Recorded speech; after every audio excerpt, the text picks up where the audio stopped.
Yo, what is going on, guys? Today I'm showing you pitching tips to help you get more strikeouts in MLB The Show 22. So the very first thing for pitching, you're going to want to come over to your settings and adjust these a little bit. And first of all, I absolutely do not recommend using the classic setting. This is because it leaves a lot of how good the pitch is going to be up to the pitching attributes and also RNG. So this can leave you with really bad pitches hung over the plate when they should have been painted on the corner.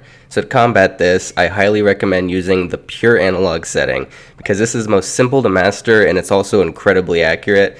And honestly, for me, I've had better results with these settings over using the pinpoint, which is the big setting that the high-level players tend to use. The pure analog setting is simple because all you have to do is select the pitch that you want and then use your right joystick to direct whether you want the pitch to be inside or outside. And the different pitcher's windups decides how long this little circle takes to go down, but it's pretty easy to get the timing of. If you can't get it down, maybe try a different pitcher because there are some pitchers that can be very difficult to time up. That's just how it is. And also, if you pull a little bit early, the pitch is going to be released high, and if you release late, then the pitch will be low. So this setting gives you a lot of control of where the pitch is actually going, which I prefer. The little circle at the top shows us where we need to direct our joystick, so outside pitches you'll pull straight down and then up to where the side of the circle is. And the same thing applies on inside pitches. The circle just shows you where you need to aim your joystick to have the best pitch outcome. If you want to do pinpoint, it's still a million times better than the classic setting, but this one is much more difficult and takes more time to master, so keep that in mind. Pinpoint will show you an example of where you have to move your analog stick and the speed you have to do it at, so this is really helpful when you're first trying to learn pinpoint. But like I was saying earlier, I have had some times while using pinpoint where the pitch is pretty good and somehow just gets hung right over the middle of the plate, so that is why I recommend the pure analog setting. So as far as the approach you're taking to each batter, it really depends on if you're pitching against the CPU or a real person. Whenever you're facing the CPU, you can either follow the suggested pitches that they have for you or just focus on hitting the weak spots of the zone for each batter you face.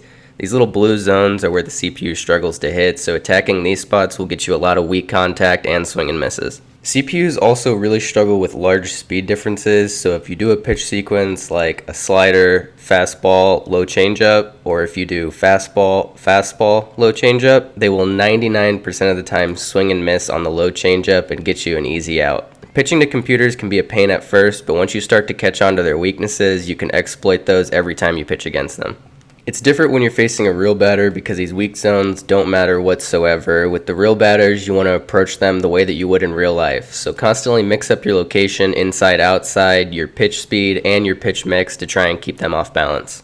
I typically like to start people off with off speed and mix in the fastball later in the AB to catch people off guard. A lot of people sit fastball early in the count, so that's my approach. Pounding fastballs and cutters inside after pitching soft away is a great way to get someone to be late on a swing, pop up, or strike out. And also pay attention to the person you're playing against and what they struggle against. For example, if someone can't hit the outside slider, why not just keep throwing the outside slider until they either hit it or just stop swinging? People are creatures of habit, so once you start to catch on to someone's habits, you can exploit it. You just have to be paying close attention. If someone can't hit the high and inside fastball, you can mix between soft, low, and away, and then pounding fastballs up and in on the hands to make them be way behind it. Just be careful not to get complacent and fall into a habit while you're pitching. Good hitters will pick up on your patterns and start to wait for the pitches that they're expecting to come. So if they guess correctly, that's when a 102 mile per hour fastball above the zone turns into a 455-foot bomb. The more unpredictable that you can be while pitching, the better. A little tidbit for anyone who stayed to the end of the video, I can say from experience both the CPUs and real people struggle with hard fastballs low and inside. It freezes a lot of people up and it can be a deadly two-strike put-away pitch. If this video helped you guys out, make sure to smack the like button, comment down below, and subscribe. Peace.